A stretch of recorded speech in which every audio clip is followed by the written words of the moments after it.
Okay, it's now day 18.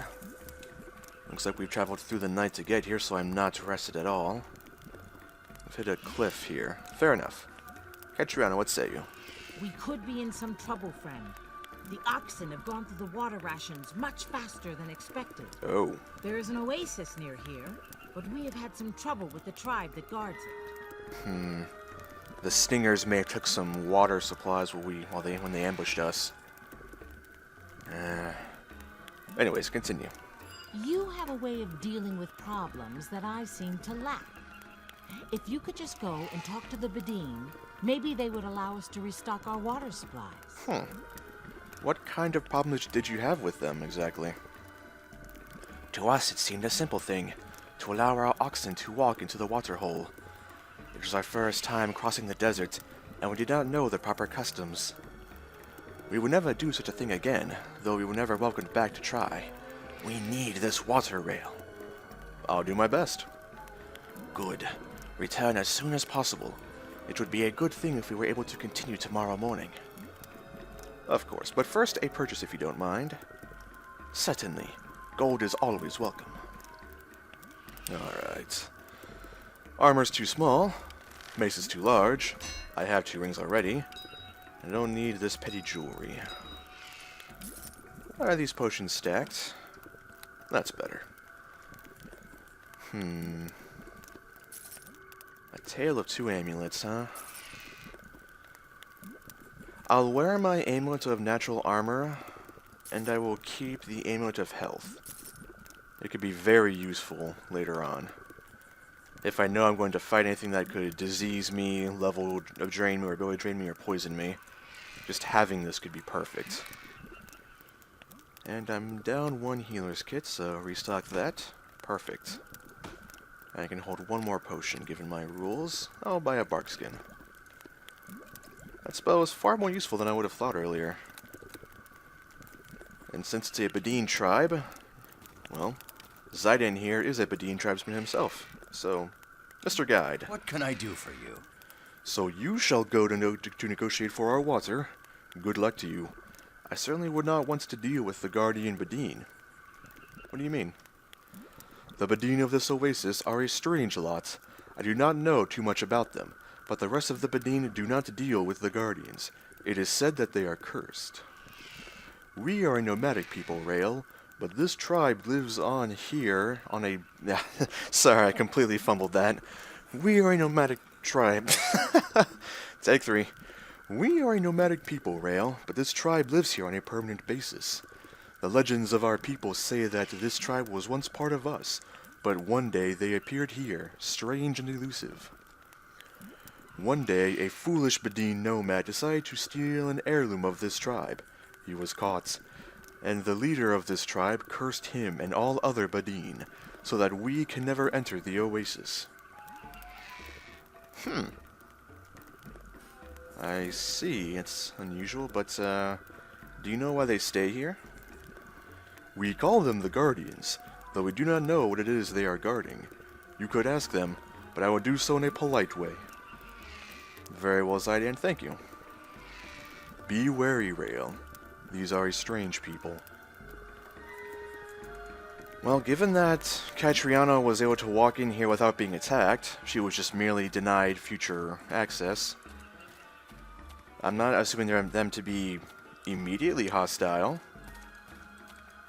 And that story Zidane just told me of cursing other Bedine, well, maybe they could be hostile, but I don't Hello. Time to die! Zombies were not on the itinerary for cultural enlightenment. This much I am certain of.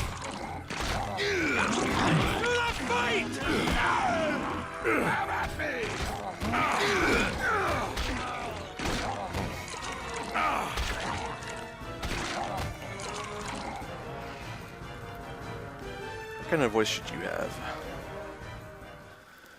Greetings to you, stranger. My name is Ali ibn Musad. You have come to the Oasis of the Green Palm in a time of great danger.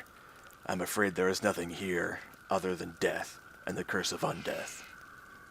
Is that a threat, Ollie? There is a threat against all who come to this cursed place, but it does not originate from those within my tribe.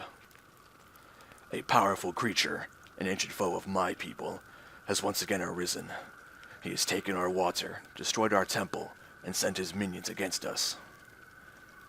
Curious that there's a temple of the Morning Lord Lathander here. Continue. His minions drag the corpses of my people down into his tomb, where he brings them back to life and sends them to fight against us. Our numbers dwindle as his grow, and without even water to sustain us, we shall soon fall. Well, as I too need water, it seems our lives are intertwined. If you are completely out of water, then you are correct. Very well. Even though this tale is not normally told outside the Badine, I suppose it is only fair that you know the creature who hunts us both. His name is Kelgaras.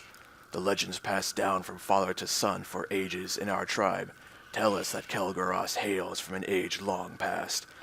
In the time of the Netheril Empire, he was an evil necromancer and disciple of the god Jurgal. Well, Jurgal or Jurgal. Jurgal sounds more menacing, so I'll pronounce it that way until I hear otherwise. Jurgal, though. I'm not familiar with that deity. And I know my deities, but I'm not familiar with that one. Tell me of him, or her. In the time of Netheril, Jurgal was a powerful god of evil and darkness. It is said his power has diminished in his age, if he even exists at all anymore, though Kelgaras remains as powerful as ever. It is said that Kelgaras used the powers offered to him by Jurgal to attempt to gain rulership of the Empire itself. That is how he became what he is now. Well, as the history of the Empire is a little bit fascinating, I care more about the man himself. Or her, but I think it's a man. Tell me of Kelgaras. Of course. All my knowledge is at your disposal. Well, what do you know of Kelgaras himself? Because he lacked the power to defeat his rivals in life, Kelgaras sought power through death, that he may find a way to become their supreme ruler amongst the Netherese. Kelgaras became a creature of undeath, gaining the abilities of the supernatural, plus retaining all powers he held in life. He did not, however, anticipate the reaction of his rivals to this change. Please continue. As part of Kelgaras's change into his evil undead form, his own soul had been trapped within a rod that he kept close at hand, for this rod could be used against him. Kelgaras's rivals discovered this fact, and had the rod stolen. They performed a great binding ritual upon it that drove Kelgaras deep into the earth, and imprisoned him there. Why not just destroy him, then? Kelgaras's immortal form was protected by the power of Jurgal himself, and not so easily destroyed. Even the great power wielded by the mages of that age could but contain him in the end. And then, after Kelgaras had been imprisoned for centuries, the Empire fell, and its magic vanished. The binding that held Kelgaras was broken, and he was once again free. He recovered the rod, and then built an elaborate tomb from which he planned to rule. In the end, it was my own people, the Badine, who stopped Kelgaras from succeeding, but only at a great cost. Go on. When the Badine first battled Kelgaras after his rising, he was all but invincible. Many thousands fought to be slaughtered by magic or turned into ghastly undead. Wow. That begs the question then, how large was your tribe if several thousand fought? Must be some city in the desert then. Anyways, continue. We were desperate for aid, anything that could stop this evil, and we found it. Or rather, one of my own ancestors did. And what did this ancestor find? A prison built by the ancient Netherese, perhaps similar to the one Kelgaras himself had once been held in. I do not know. This one, however, still held its occupant. It called itself Feyrim, and was unlike anything my ancestor had ever seen. It had great power, however, power as great as that of Kel'Garas. It was this power that my ancestor bargained for and was granted. A power that would drive Kel'Garas back into his tomb and keep him there forever. This power yet exists? It does. The power has been passed down in each generation of my bloodline. Should Kel'Garas ever leave his tomb, I could perhaps even destroy him. Why only if he leaves?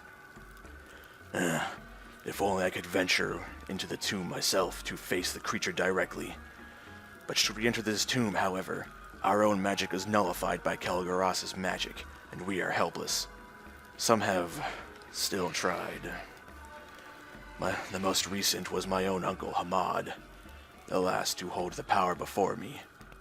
He entered and returned a fortnight later, a zombie himself. I was forced to slay him, my own kin, and banish his soul. There are many things I could brave, stranger, but undeath, no, anything but that. Alas, our time grows short, and I am sure Kel'Garas knows this, as I am the last of my bloodline, and the power that is handed down to me, it is waning, even as Kel'Garas' own power grows. Very well then, I know enough. So how do you propose we defeat Kel'Garas? You must first destroy his body, which is neither an easy task nor will it be permanent. Kel'Garas is immortal after all. The source of his eternal life lies within the rod he holds.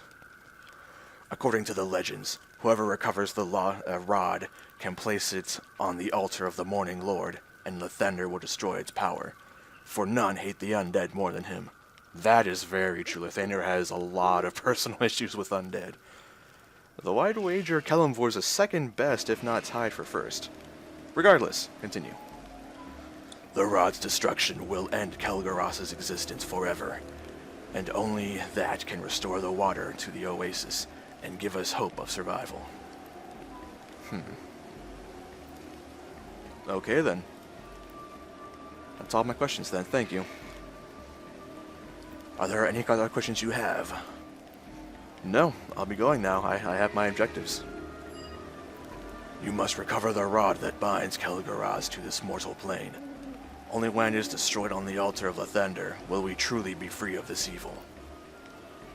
Before you face Kel'Garas in his tomb, I would first suggest you enter the crypt by the Oasis. It is the burial place of Al-Rashid, my distant ancestor, who was the first to gain the power to fight Kel'Garas.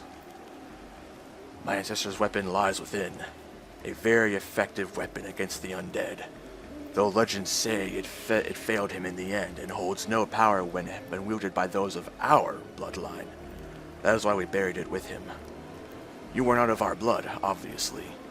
It may be the weapon would work in your hands, and I have little doubt Al-Rashid would gladly forgive the intrusion if it meant the death of Kel'Garas. The shifting sands are ever treacherous, but trust must be placed somewhere. I beg of you, do not fail us, Wanderer. I'll do my very best. A tomb, huh? Ah, over there. And you, sir, are near death. Let me patch up a bit. Although, do I have enough charges for that? Use a cure light then. I want to help others after all, but I don't want to burn out this early. Okay, perfect. Catacomb of Al-Rashid. Well, I'll be as careful and polite as possible. Okay, zombies here.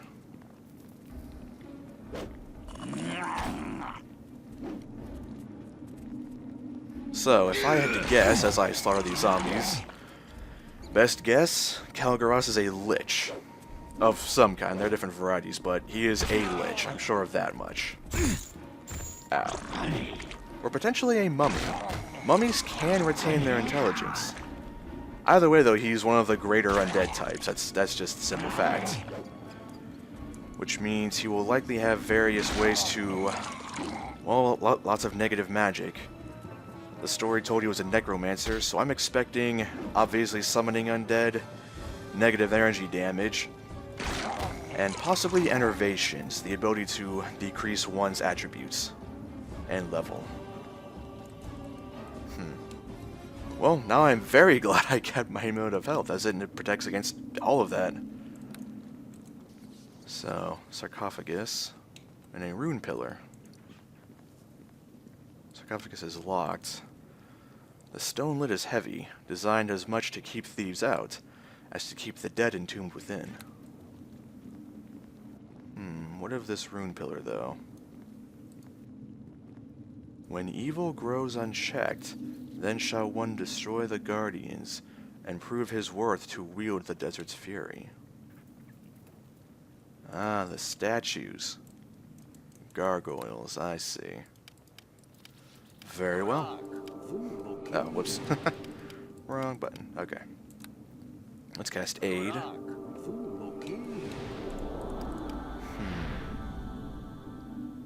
And Divine Favor. Alright then. You are no statue. Indeed not.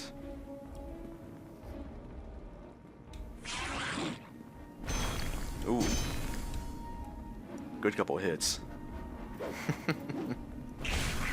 One down, 3 to go. Their talons hurt a little bit, but my chain is protecting me, thankfully. Ow.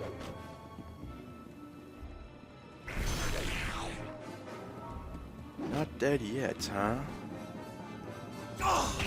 Gotcha.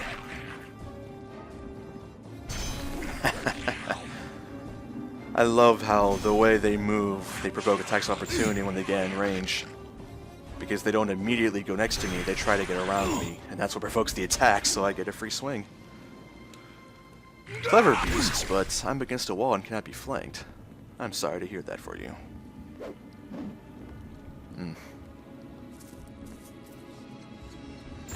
Yikes, that was a solid hit. Could have quickly hit me too. I'm glad it didn't, though.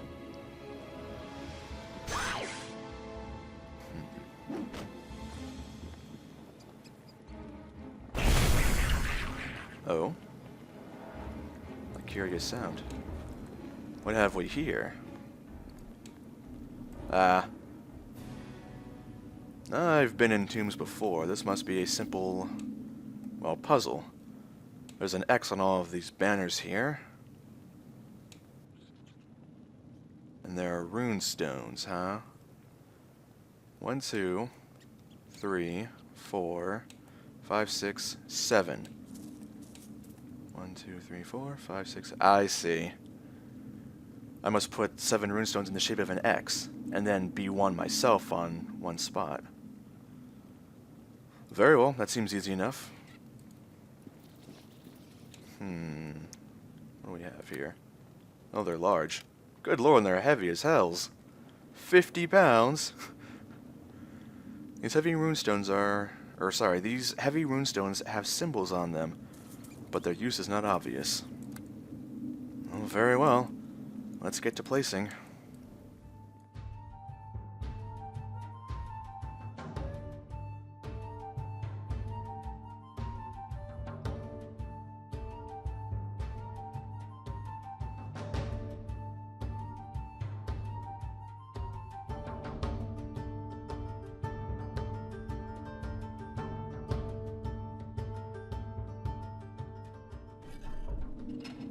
Okay.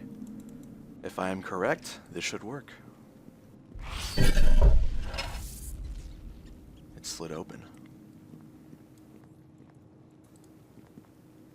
Desert's Fury. Al-Rashid's weapon lay in his crypt, waiting for the one told of in prophecy. Its main purpose? To destroy undead. What we have here is a +1 Morning Star. However, it's +2 against undead. It also deals 1d8 fire damage against undead. Wow. That is an impressive weapon. Well, I would be quite honored to wield it. And this brings up some interesting points about spells, as I don't need Darkfire, because Because all it does is gives a, well, let me read specifically here. Darkfire. There it is. This spell allows the caster to emulate a non-magical weapon. Well, there's your first problem. So, this weapon is very, very, very clearly magic. So I don't need Darkfire anymore. Hang on. There's a certain spell. Yeah, here we go. So, what I will do is instead use negative energy protection. Target creature is rendered immune to all negative energy attacks, including supernatural ability drain and level drain. If I'm going to be fighting a lich and or mummy, this seems immensely invaluable. Very good. Well, let's try and see this thing out, huh? Of course, I'll hang on to my halberd, the Flesh Ripper. And I think I'll purchase a shield from Catriona. However, this weapon's not permanent, as of course, 1, I'm using it only to destroy the undead, and, well, I'll be returning it once I'm done. And 2, I just like polearms. No particular reason, I just like polearms. That said, though, I'm not against a one-hander and a shield. I talked about this earlier, but I may as well bring it up again. The reason I'm not a fan of shields is because, while they do give you more armor, they also give you a skill penalty to all your dexterity-based skills. Catriona. I see you have returned. Have you gotten permission to take their water? Nope, gotta kill undead. First, money, please. Or rather, shop, please. So yes, the reason I'm not a fan of shields is because even a small shield, +1 armor, but also -1 to, well, -1 arcane skill. Blech. Sorry, I'm tripping over my words. I apologize. It gives you an armor check penalty of -1. So all my dexterity skills get a -1 to them. I'm not a fan of that, as I enjoy my parry skill. Of course, I'm not using parry yet, but I intend to, darn it. Anyways. Yeah, I'll buy a large shield. Perfect. Not bad at all. As I am going to be fighting a lot of undead, let us use the Amulet of Health for now. I'll drop some armor, but because I'm using a shield, I now gain armor. Hooray, all around. Check out the journal real quick. Oasis of the Green Palm. The caravan is halfway to its destination, but is now run out of water. This has required a stop at the Oasis of the Green Palm, a place where the halflings are not welcome. And that's where we come in. The Rod of Blight. Here's the more important journal entry. Wait, hang on. Spadeen's going after something. Ah, zombie over here. Well. Oh, that's bad. Well, at least it's a good chance to bloody the weapon a bit and see how effective it really is.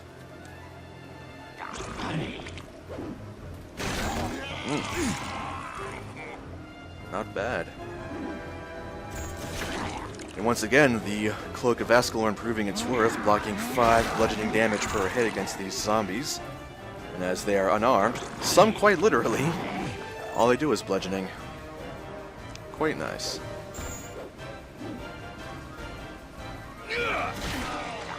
Can't quite kill them in one swing, unfortunately. Let's not be flanked. Move around a little bit. There we go.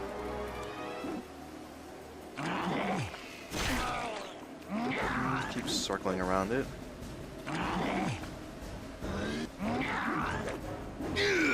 Gotcha, okay.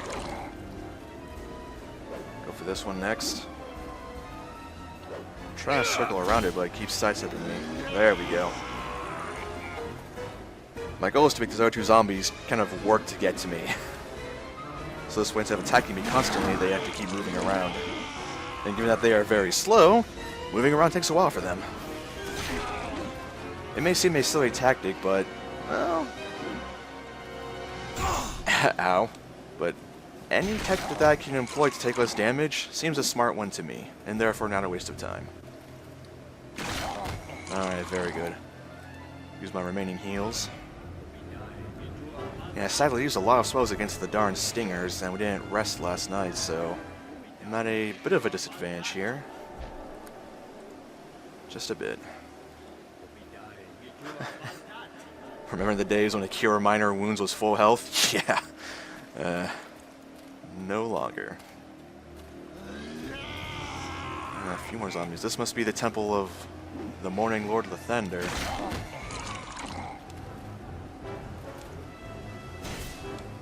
Well, we'll see if the inside's clear. There's blood outside of it. I wonder if this place retains its sanctity. If so, then that's a good bastion to hole up if an undead ever, well, swarm, really. Holy ground and all that.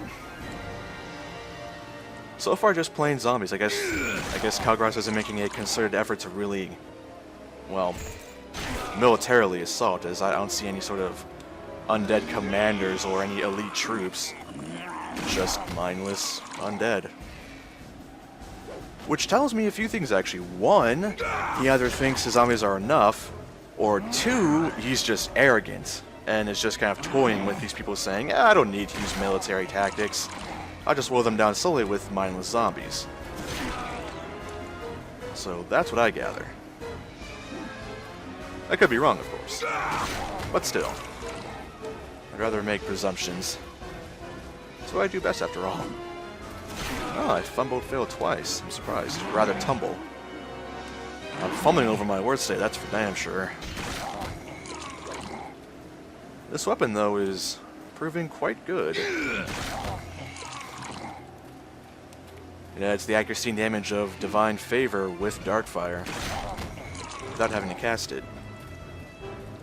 Any more beasts here? No. Very well. House of the Morning Lord. Well, let's see if this place is still... Well, let's see if there's zombies inside, I guess is what I'm getting at.